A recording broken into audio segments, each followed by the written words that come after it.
Hello everyone, this is Paramjit Kaur, Assistant Professor Computer Science Department at Government National College Sirsa. Today the topic of talk is insertion sort, which came under the subject data structure using C. Now what are the objectives of this particular lecture? In this lecture, the objectives will be to identify the differences between internal and external sorting, to understand the basic strategies followed by insertion sort, to learn the process of insertion sort with examples, to understand step-by-step algorithm, and to identify the advantages, disadvantages or limitations and complexity of insertion sort algorithm. Let us start the session. Classification of sorting algorithms. जैसा कि आपको पता है कि previous examples में हमने देखा, previous lectures में डिफरेंट सॉर्टिंग एल्गोरिथम्स की कैटेगरी के बारे में. तो सॉर्टिंग क्या है basically? It is the process of arranging the elements in a particular order. It can be ascending or descending order for the numerical type of data. It can be alphabetical in case we have character type of data. So the way of ordering or arranging those elements is called as sorting. So classification of sorting algorithm can be internal sorting and external sorting. Internal sorting क्या है basically? Internal sorting deals with sorting of data stored in the computer's main memory. जैसा कि नाम से पता चल रहा है कि जो हमने एलिमेंट सॉर्ट करने हैं वो हमारी इंटरनल मेमोरी में, मेन मेमोरी में ही पड़े हैं, और उन एलिमेंट्स को सॉर्ट करने के लिए, ऑर्डर करने के लिए हमें क्या है, कुछ एक्स्ट्रा स्पेस की ज़रूरत होती है जो कि ना के बराबर ही है. तो हमें कुछ एक्स्ट्रा स्पेसेस की ज़रूरत होती है और वो स्पेस हम मेन मेमोरी में से ही यूज़ करते हैं, लाइक टेम्पररी वेरिएबल्स. तो ऐसे जो सॉर्टिंग एल्गोरिथम्स होंगे वो किस कैटेगरी में आते हैं? इंटरनल सॉर्टिंग की कैटेगरी में आते हैं. Internal sorting algorithms can be of various kinds like bubble sort, insertion sort, selection sort, quick sort. External sorting, जैसा कि नाम से पता चल रहा है कि एक ऐसी सॉर्टिंग की कैटेगरी जिसमें हम क्या कर रहे हैं, जो भी मेथड्स यूज़ करेंगे वो क्या है, कुछ एक्स्ट्रा स्पेस एक्सटर्नल मेमोरी का यूज़ करेंगे for the purpose of ordering the elements. जब भी उन एलिमेंट्स को सॉर्ट करना है हमने, तो उस केस में हमें कुछ ज़्यादा स्पेस एक्स्ट्रा मेमोरी की ज़रूरत पड़ेगी, और वो एक्स्ट्रा स्पेस हम कहाँ से लेंगे? ऑक्सिलरी मेमोरी से, हमारी जिसे हम एक्सटर्नल मेमोरी भी कह देते हैं. तो इसीलिए इस कैटेगरी के एल्गोरिदम्स को क्या कहेंगे हम? External sorting algorithms. तो इसका जो बेस्ट एग्जांपल है वो क्या है? Merge sort algorithm. तो जैसा कि मर्ज सॉर्ट एल्गोरिदम में हमें क्या है, जितने हमारे डाटा एलिमेंट्स हमने सॉर्ट करने हैं उसके इक्विवेलेंट ही हमें कुछ एक्स्ट्रा स्पेस चाहिए जो कि हम सॉर्टिंग के दौरान यूज़ करेंगे. तो जो स्पेस कॉम्प्लेक्सिटी है वो भी क्या है, बढ़ जाती है इस केस में. वेयरएज इंटरनल सॉर्टिंग एल्गोरिदम्स में हमें इतना ज़्यादा एक्स्ट्रा स्पेस है जो वो ज़रूरत नहीं होती, इसलिए इसे इंटरनल सॉर्टिंग एल्गोरिदम भी कहते हैं. तो इंटरनल सॉर्टिंग एल्गोरिदम की सीक्वेंस में हमने बबल सॉर्ट के बारे में पढ़ लिया. आज जो हम बात करेंगे वो बात करेंगे इंसर्शन सॉर्ट एल्गोरिदम के बारे में. तो इंसर्शन सॉर्ट एल्गोरिदम कैसे वर्क करता है, क्या इसका बेसिक आइडिया है, इसके बारे में हम पढ़ेंगे. सो इंसर्शन सॉर्ट क्या है? एक सिंपल सॉर्टिंग एल्गोरिदम है जिसमें हम एलिमेंट्स को सॉर्ट करते हैं one element at a time लेते हुए. जैसा कि इस पिक्चर में आपको विजिबल है, ये क्या है? Deck of cards. एक पर्सन है, उसके पास कुछ सेट ऑफ कार्ड्स हैं, वो कार्ड्स की गेम प्ले कर रहा है. और जो ब्रिज गेम है उसमें हम क्या करते हैं, जो हमारे कार्ड्स हैं उसे एक ऑर्डर में अरेंज करके चलते हैं, और वो ऑर्डर हम कैसे करते हैं, हम एक कार्ड को पिक करते हैं, उस कार्ड को बाकी कार्ड से 1 बाय 1 कंपेयर करते हैं और जो हमने कार्ड हमारे हाथ में लिया है उस कार्ड की प्रॉपर पोजीशन पे उसे रख देते हैं। कैसे? कंपैरिजन करते हुए, बाकी कार्ड्स को शिफ्ट करते हुए हमने जो हमारे हाथ में कार्ड है उस कार्ड को उसकी प्रॉपर पोजीशन पे रख देते हैं। तो इसी डेक ऑफ कार्ड की जो सॉर्टिंग क्राइटेरिया है, इसी आइडिया के बेस पे इंसर्शन सॉर्ट एल्गोरिथम वर्क करता है। So the idea of insertion sorting is similar to the idea of sorting of deck of cards while playing bridge game. तो जैसा कि आपको इस पिक्चर से भी विजिबल हो गया कि हम जिस तरह से एक कार्ड को उसकी प्रॉपर पोजीशन पे इंसर्ट करके चलते हैं और इसके कारण हमारे जो बाकी कार्ड्स हैं वो क्या हैं, सॉर्ट हो जाते हैं, अरेंज हो जाते हैं एक पर्टिकुलर ऑर्डर में। तो इसीलिए इस पर्टिकुलर टेक्निक को हम कहते हैं इंसर्शन सॉर्ट। तो main idea behind this sort is that it inserts each item into its proper place in the final list.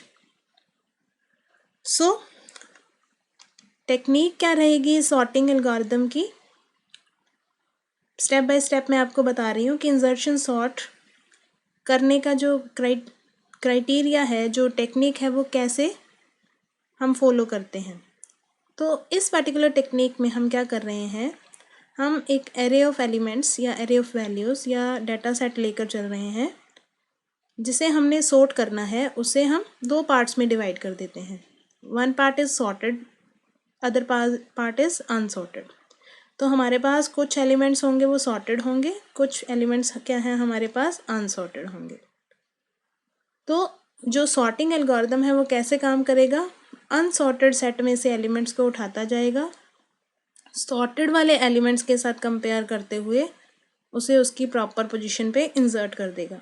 ठीक है, तो इसके लिए हम एक एजम्पशन लेकर चलते हैं, हम एक पाइवट एलिमेंट या सेंटिनल एलिमेंट एज्यूम करके चलते हैं कि जो कि हमारा सबसे स्मॉलेस्ट एलिमेंट होगा पूरे के पूरे एरे में। ठीक है, तो जो हम सेट ऑफ एलिमेंट्स लेकर चल रहे हैं उन एलिमेंट्स में वो एलिमेंट एग्जिस्ट नहीं करता हुआ होना चाहिए। तो हम बेस्ट पॉसिबल जो सबसे स्मॉलेस्ट एलिमेंट है उसे एज्यूम करके चलते हैं अगर हम इन असेंडिंग ऑर्डर में अरेंज करने की बात कर रहे हैं। तो जब हम असेंडिंग ऑर्डर में अरेंज करेंगे तो उस केस में हम सबसे स्मॉलेस्ट एलिमेंट एज्यूम करके चलते हैं कि वो हमारा एक सेंटिनल एलिमेंट होगा। Suppose there are n elements in the array, initially the element with index 0 is in sorted set and rest of elements are in unsorted set. So जो first element होगा अनसॉर्टेड पार्टीशन का वो कहाँ होगा, array index 1 पे, क्योंकि हम जो लोअर बाउंड 0 पे या एरे इंडेक्स 0 पे हम एज्यूम करके चल रहे हैं कि वो हमारा सेंटिनल एलिमेंट है जो कि सबसे स्मॉलेस्ट एलिमेंट है और वो क्या है, सॉर्टेड सेट को फॉर्म करेगा। और एरे इंडेक्स 1 से लेकर अगर हमारे पास n एलिमेंट्स का एरे है तो वो क्या हमारे अनसॉर्टेड सेट को रिप्रेजेंट करेगा इनिशियली। तो हर एक आइट्रेशन के दौरान हम क्या करेंगे, जो अनसॉर्टेड सेट है उसमें से जो भी फर्स्ट एलिमेंट होगा उसे पिक करेंगे और उसे सॉर्टेड सेट में इंसर्ट करेंगे एक प्रॉपर पोजीशन पे। तो इंसर्ट करने के लिए हम क्या स्टेप्स फॉलो कर रहे हैं, ये जो 4 स्टेप्स आपको विजिबल हैं वो क्या है, हम पहले एलिमेंट को सिलेक्ट कर रहे हैं अनसॉर्टेड सेट में से, पिकअप कर लिया, उसे कंपेयर किया सॉर्टेड सेट के एलिमेंट्स के साथ। ठीक है, और जो एलिमेंट्स उस पर्टिकुलर एलिमेंट से बड़े हैं उनको शिफ्ट करते रहेंगे, शिफ्ट करते करते हमारे पास हमारे एलिमेंट की सही पोजीशन आ गई और हमने अपने एलिमेंट को सही पोजीशन पे इंसर्ट कर दिया। तो इस तरह से ये जो टेक्निक है वो कैसे वर्क करती है, हम इनिशियली एक एलिमेंट को सॉर्टेड एज्यूम कर लेते हैं कि वो क्या है, एक सॉर्टेड एरे को रिप्रेजेंट कर रहा है, सॉर्टेड सेट को रिप्रेजेंट कर रहा है, और बाकी जो एलिमेंट्स हैं उन्हें हम क्या एज्यूम कर लेते हैं, अनसॉर्टेड। ठीक है, तो अनसॉर्टेड सेट में से हम हमेशा फर्स्ट एलिमेंट उठाएंगे, पिक करेंगे, उसे क्या करेंगे, कंपेयर करेंगे 1 बाय 1 उससे, जो पहले वाले एलिमेंट्स हैं जो कि सॉर्टेड सेट का पार्ट हैं उनके साथ, और अगर कोई एलिमेंट उस पर्टिकुलर एलिमेंट से, अनसॉर्टेड एलिमेंट से बड़ा होता है तो उसे हम शिफ्ट करते रहेंगे। शिफ्ट करते करते हमारे पास एक प्लेस होल्डर बन जाएगा, एक प्लेस इस्टेब्लिश हो जाएगा जहाँ पर हम अपने एलिमेंट को इंसर्ट कर सकते हैं जो कि उसकी करेक्ट पोजीशन होगी। तो इसी आइडिया पे ये एल्गोरिदम है जो वो वर्क करता है। जैसे कि इस एग्जांपल में है, शुरू में सॉर्टेड हमारे पास खाली था, ठीक है, फिर अब सॉर्टेड में 1 एलिमेंट हो गया, अनसॉर्टेड में सेकंड को कंपेयर किया 5 के साथ, उससे पहले वाले के साथ, अनसॉर्टेड में से 4 को कंपेयर कर रहे हैं हम 5 के साथ, 2 के साथ, तो 2 और 5 के बीच में इसकी पोजीशन आ गई, ठीक है। तो ये जो हाईलाइट करके दिखा रहा है डेमो में वो क्या है, कंपैरिजंस को बता रहा है कि हम इस तरह से कंपेयर कर रहे हैं, लाइक 3 को 5 के साथ, 3 को 4 के साथ, 3 को 2 के साथ, तो 3 की पोजीशन क्या आ गई, 2 और 4 के बीच में आ गई, ठीक है। दोबारा देखिए इसे, 2 is compared with 5 and preceding element, 4 is compared with 5, then 2, it is inserted in here, 6 is compared with 5, inserted this position, 1 is compared with 6, 5, 4, 2, inserted at first position, 3 is compared with 6, 5, 4, 2, then inserted with third position, ठीक है। तो इस तरह से ये algorithm है वो work करता है। इस एग्जांपल से आपको क्लियर हो गया होगा।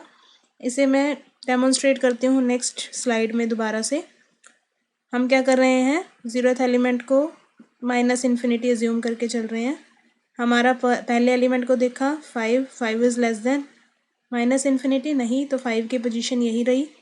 अब सॉर्टेड में हमारे पास क्या आ गया 5, ठीक है, और अनसॉर्टेड में आ गया हमारे पास 2, 4, 6, 1, 3, ठीक है। फिर अनसॉर्टेड में से फर्स्ट एलिमेंट पिक करेंगे, इसे कंपेयर करेंगे, पहले 5 के साथ कंपेयर किया, 5 को शिफ्ट कर दिया, ये खाली पोजीशन हो गई, ठीक है। फिर 2 को माइनस इन्फिनिटी के साथ कंपेयर किया, तो माइनस इन्फिनिटी से बड़ा है तो 2 कहाँ पर प्लेस हो जाएगा, 5 वाली पोजीशन खाली हो गई थी आफ्टर शिफ्टिंग, तो 2 यहाँ पर प्लेस हो जाएगा। तो अब हमारे पास सॉर्टिंग, जो सॉर्टेड एरे है उसमें क्या हो गया, सॉर्टेड सेट में 2 एलिमेंट हो गए 2 और 5, और अनसॉर्टेड में हो गए 4, 6, 1 एंड 3। फिर अनसॉर्टेड में से फिर से फर्स्ट एलिमेंट पिक करना है हमने, उसे कंपेयर करेंगे 5 के साथ, 5 से छोटा है तो हम 5 को शिफ्ट कर देंगे। फिर 4 को कंपेयर करेंगे 2 के साथ, 2 से ये बड़ा है तो इसकी पोजीशन क्या आएगी, 2 की पोजीशन से एक नेक्स्ट, ठीक है। तो यहाँ पर 4 प्लेस हो गया। अब हमारे पास सॉर्टेड एरे में क्या एलिमेंट्स हैं, ये एलिमेंट्स हैं 2, 4, 5, और अनसॉर्टेड सेट में हमारे पास 6, 1, 3। तो फिर 6 को कंपेयर किया किसके साथ करेंगे, 5 से, तो no more comparisons are required क्योंकि 6 इज ग्रेटर देन 5, तो 6 यहीं पे प्लेस रहेगा। तो ये हमारा सॉर्टेड सेट हो गया, ये हमारा अनसॉर्टेड सेट हो गया, ठीक है। फिर अनसॉर्टेड में से फिर से फर्स्ट एलिमेंट को पिक करेंगे, कंपेयर करेंगे, यहाँ से पीछे से चलते हुए चलेंगे, तो 1 को 6 से, 1 को 5 से, 4 से, 2 से, ठीक है। तो 2 से कंपेयर किया, फिर माइनस इन्फिनिटी से बड़ा है तो 1 की पोजीशन यहाँ आ जाएगी, ठीक है। इसी तरह से लास्ट एलिमेंट के लिए, तो हमारे पास अनसॉर्टेड सेट में अब एक एलिमेंट रह गया था और लास्ट पास में हमारे पास अनसॉर्टेड सेट में कोई एलिमेंट नहीं रहा, तो इसका मतलब हमारा जो सेट ऑफ एरे, हमारे पास जो एरे सेट है वो क्या है, सॉर्ट हो गया है, जो कि आपको इससे भी विजिबल होगा कि 1, 2, 3, 4, 5, 6, तो ये किस ऑर्डर में अरेंज हो गया, सॉर्ट हो गया, असेंडिंग ऑर्डर में अरेंज हो गया। तो एलिमेंट्स की जो असेंडिंग ऑर्डर में क्या प्रॉपर्टी होती है कि A0 is less than A1, A1 is less than A2, A2 is less than A3 and so on up to AN। तो ये ऑर्डर होता है असेंडिंग ऑर्डर, और इसी ऑर्डर में हमने अपने इन सेट ऑफ एलिमेंट्स को अरेंज कर लिया, सॉर्ट कर लिया with the help of insertion sort technique. तो यही प्रोसेस यहाँ पर इस एग्जाम्पल में गिवन है। 6 को पहले कंपेयर किया, सॉर्टेड में चला गया, अब 5 को कंपेयर किया 6 से, अब यहाँ पर इसकी प्रॉपर पोजीशन आगे इंसर्ट कर दिया। 3 के लिए चेक कर रहे हैं हम, 3 को 6 से शिफ्टिंग, 3 को 5 से कंपेयर किया शिफ्टिंग, देन इसकी सही पोजीशन आ गई। अब ये जो ब्लैक में गिवन है आपको वो सॉर्टेड को बता रहा है, जो रेड में है वो अनसॉर्टेड के फर्स्ट एलिमेंट को पिक कर रहे हैं हम, ठीक है। तो अब ये यहाँ पर इंसर्ट हो गया, अब हमारा एरे 1, 3, 5, 6 ये सॉर्टेड हो गया, ठीक है।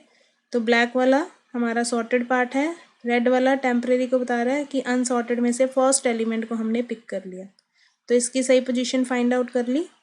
ठीक है, तो इसी तरह से हम क्या कर रहे हैं, एक एलिमेंट को उठाते हुए सॉर्ट करते हैं। तो एलिमेंट बाय एलिमेंट सॉर्टिंग करता है इंसर्शन सॉर्ट एल्गोरिदम। ठीक है, तो इस तरह से अब ये हमारा सॉर्टेड पार्ट बन गया, अनसॉर्टेड में सिर्फ 4 रह गया।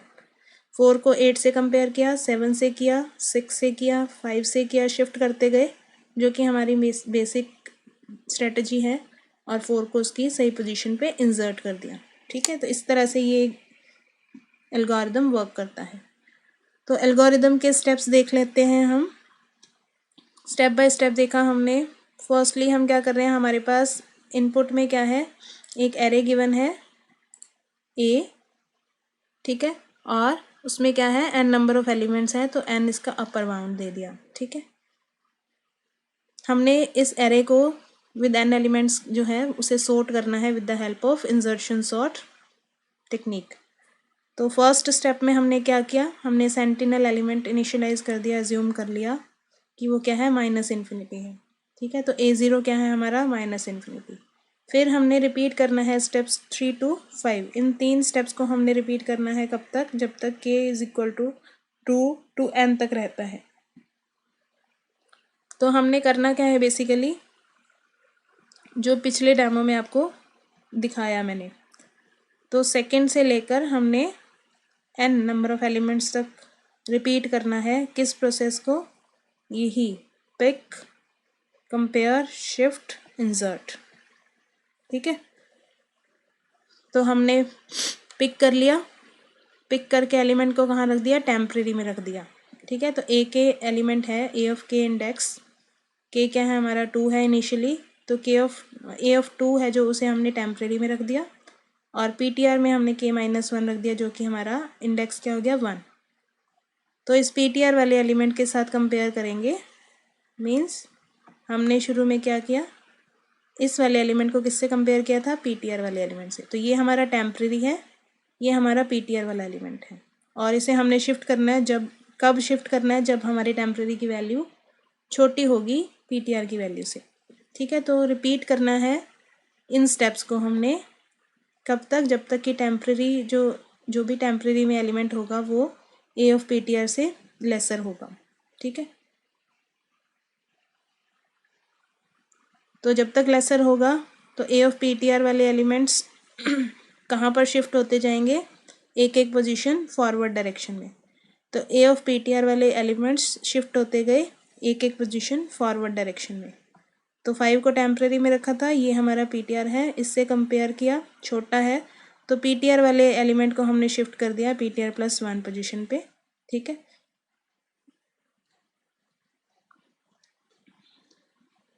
तो इससे आपको पता चल गया, शिफ्ट कर दिया और पीटीआर की वैल्यू -1 कर दी, मीन्स हम अब नेक्स्ट जो सॉर्टेड सेट में नेक्स्ट एलिमेंट है उसके साथ कंपेयर करेंगे। ठीक है, तो पीटीआर की वैल्यू -1 हो गई, और फिर से हमने जो नेक्स्ट पॉइंटर पोजीशन पे एलिमेंट था उसके साथ कंपेयर किया।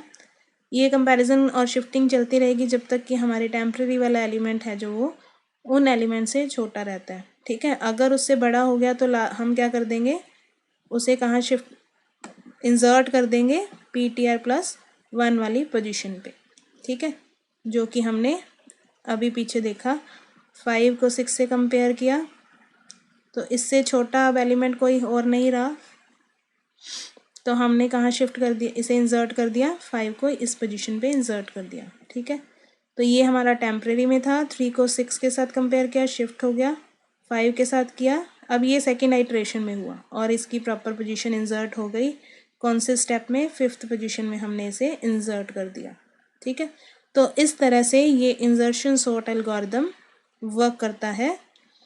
ठीक है, तो बेसिक आइडिया क्या रहता है, अनसॉर्टेड सेट में से हम फर्स्ट एलिमेंट उठाते हैं, पिक करते हैं, उसे कंपेयर करते हैं, अगर वो छोटा है कंपेयर्ड एलिमेंट से तो हम कंपेयर्ड एलिमेंट को शिफ्ट कर देते हैं, और यही प्रोसेस रिपीट करते हैं जब तक कि उसकी प्रॉपर पोजीशन नहीं आ जाती।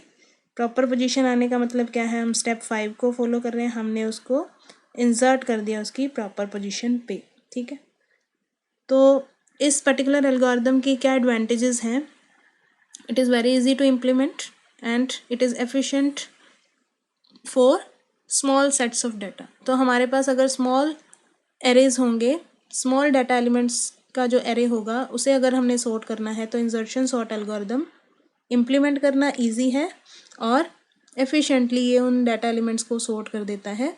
efficiently कहने का मतलब क्या है कि जो टाइम लेगा उन एलिमेंट्स को सॉर्ट करने के लिए वो क्या है, n के ऑर्डर में ही होगा और वो कम टाइम लेता है. ठीक है, इसलिए ये एफिशिएंट होते हैं. और it can be easily and efficiently implemented on data set which are already sorted. तो अगर ऑलरेडी सॉर्टेड एलिमेंट्स होंगे तो हमें सिर्फ कंपेयर करना है, शिफ्टिंग होगी नहीं, वही उसकी राइट पोजीशन होगी जिस एलिमेंट को जिस कंपेयर कर रहे हैं हम. तो हमें क्या करना पड़ेगा, सिर्फ n number of time comparison करने पड़ेंगे. तो इसलिए उस केस में इस एल्गो को इम्प्लीमेंट करना और भी एफिशिएंट है. Means order of n time लगेगा, तो जो कि कम टाइम है. ठीक है, और it performs better than algorithms like selection sort and bubble sort. तो बबल सॉर्ट और सिलेक्शन सॉर्ट को अगर हम देखें तो उनकी टाइम कम्प्लेक्सिटी क्या रहती है, ऑर्डर ऑफ n स्क्वायर की टर्म्स में रहती है. और अगर हम ऑलरेडी सॉर्टेड जो कि बेस्ट केस एज्यूम करके चल रहे हैं, उस केस में हम इंसर्शन सॉर्ट को अगर एनालाइज करते हैं तो ऑर्डर ऑफ n टाइम लेता है, जो कि मच मच लेसर है ऑर्डर ऑफ n स्क्वायर से. इसलिए ये जो एल्गोरिदम है वो बेटरली परफॉर्म करता है as compare to selection sort and bubble sort. और इसमें जो हमें एक्स्ट्रा स्पेस चाहिए वो क्या है, ऑर्डर ऑफ 1 के इक्वल ही चाहिए. मीन्स हमें एक टेम्पररी वेरिएबल यूज़ करने की ज़रूरत है. बाकी क्या है, हमारे पास एरे गिवन है और हम एक टेम्पररी वेरिएबल की हेल्प से इस सॉर्टिंग एल्गोरिदम को इम्प्लीमेंट इजीली कर सकते हैं. तो हमें बहुत कम स्पेस, जो एक्स्ट्रा स्पेस की बात करते हैं हम, बहुत कम चाहिए. और it is also said to be online sorting algorithm, क्योंकि जो हमारी लिस्ट ऑफ एलिमेंट्स हमारे पास गिवन है, अगर उस लिस्ट में अगर एडिशनल एलिमेंट्स हम ऐड करते हैं तो जो पहले से हमारे पास एलिमेंट्स हैं उस सेट में, उस पर उनका कोई इफ़ेक्ट नहीं पड़ता. तो हम नए एलिमेंट के लिए भी वही प्रोसेस फॉलो करेंगे. और इसलिए ये क्या है, अडेप्टेबल टेक्निक है, इसलिए हम इसे ऑनलाइन टेक्निक भी कह देते हैं. अब इस पर्टिकुलर एल्गोरिदम की, इस टेक्निक की डिसएडवांटेज भी है. वो डिसएडवांटेज क्या है कि अगर हमारे पास लार्जर सेट हैं डाटा के जिसे हमने सॉर्ट करना है, तो अगर लार्जर सेट को हमने सॉर्ट किया इस एल्गोरिदम की हेल्प से तो ये बहुत स्लो होता है, एफिशिएंटली वर्क नहीं करेगा. और इन केस अगर हमारे पास रिवर्स ऑर्डर में सॉर्टेड लिस्ट है तो ये algorithm order of n square तक का ही टाइम लेता है, क्वाड्रेटिक टाइम में रिजल्ट करता है, जो कि इसकी डिसएडवांटेज है इन वर्स्ट केस. तो कॉम्प्लेक्सिटी की अगर बात करें तो अभी मैंने बताया कि हम कॉम्प्लेक्सिटी किस टर्म्स में लेकर चलते हैं कि कितना टाइम एक पर्टिकुलर एल्गोरिदम को एग्जीक्यूट होने में लगा, उसका रनिंग टाइम क्या रहा वो, और उसे कितना स्पेस एक्स्ट्रा रिक्वायर्ड रहा वो. तो हम बेसिकली रनिंग टाइम की ही बात करते हैं. तो अगर बेस्ट केस की एग्जांपल लें, बेस्ट केस किसे कहते हैं हम, जिसमें हमारे पास जो लिस्ट है डाटा एलिमेंट्स की वो ऑलरेडी सॉर्टेड है. तो ऑलरेडी सॉर्टेड के केस में हमें सिर्फ क्या है, n नंबर ऑफ एलिमेंट्स का कंपैरिजन करना है और हमारे पास क्या है, ऑलरेडी सॉर्टेड लिस्ट ही रहेगी, शिफ्टिंग में कोई टाइम नहीं लगेगा. तो जो बेस्ट केस में ये जो एल्गोरिदम है वो एफिशिएंटली वर्क करता है और इसका जो लीनियर रनिंग टाइम रहता है वो ऑर्डर ऑफ n रहता है. और जो वर्स्ट केस अगर हम बात करें तो वर्स्ट केस कब होगा, जब हमारे पास जो लिस्ट है वो रिवर्स ऑर्डर में सॉर्टेड है, हमने असेंडिंग में करना है, हमारे पास डिसेंडिंग ऑर्डर में है. तो डिसेंडिंग ऑर्डर में होगा तो क्या होगा कि हर एलिमेंट को कंपेयर करने के बाद हमें शिफ्ट करना पड़ेगा, number of comparisons, number of shifts बढ़ जाएंगे. तो वो कितना बढ़ जाएंगे, क्वाड्रेटिक रनिंग टाइम तक ये इंक्रीज़ हो जाएगा, जो कि ऑर्डर ऑफ n स्क्वायर के इक्वल होता है. तो उस केस में क्या है, ये ज़्यादा टाइम कंज्यूम करेगा, जो कि इसकी वर्स्ट केस की कॉम्प्लेक्सिटी है, that is equal to order of n square. ठीक है, तो बेस्ट केस में ये ऑर्डर ऑफ n टाइम लेता है, जिसके कारण ये सिलेक्शन और बबल सॉर्ट से एफिशिएंटली वर्क कर सकता है. तो आज के इस वीडियो लेक्चर में हमने बात की इंसर्शन सॉर्ट टेक्निक के बारे में with the help of example demonstration, with the help of step by step procedure. और इसी के साथ साथ हमने इंटरनल सॉर्टिंग और एक्सटर्नल सॉर्टिंग के बारे में भी डिस्कस किया। इस टॉपिक को पढ़ने के लिए आप कुछ बुक्स रेफ़र कर सकते हैं, लाइक डाटा स्ट्रक्चर्स, शॉम सीरीज़ की बुक आती है, उसके 9th चैप्टर में आपको ये पर्टिकुलर टॉपिक मिल जाएगा, जहाँ से आप इसे रेफ़र कर सकते हैं और इसके नोट्स बना सकते हैं। और इसके अलावा data structure using C by Reema Thareja, ये बुक भी आप रेफ़र कर सकते हैं। इस बुक में भी क्या है, विद एग्जांपल्स बहुत अच्छे डेमोन्स्ट्रेशन गिवन है। तो आप किसी भी डाटा स्ट्रक्चर की बुक में से ये पर्टिकुलर टॉपिक है जो प्रिपेयर कर सकते हैं, और एग्ज़ाम पॉइंट ऑफ व्यू से भी ये इम्पॉर्टेंट है। सो आप इस पर्टिकुलर टॉपिक के नोट्स बनाइए, प्रैक्टिस कीजिए एग्जाम्पल्स के साथ। Thank you very much for your patient listening.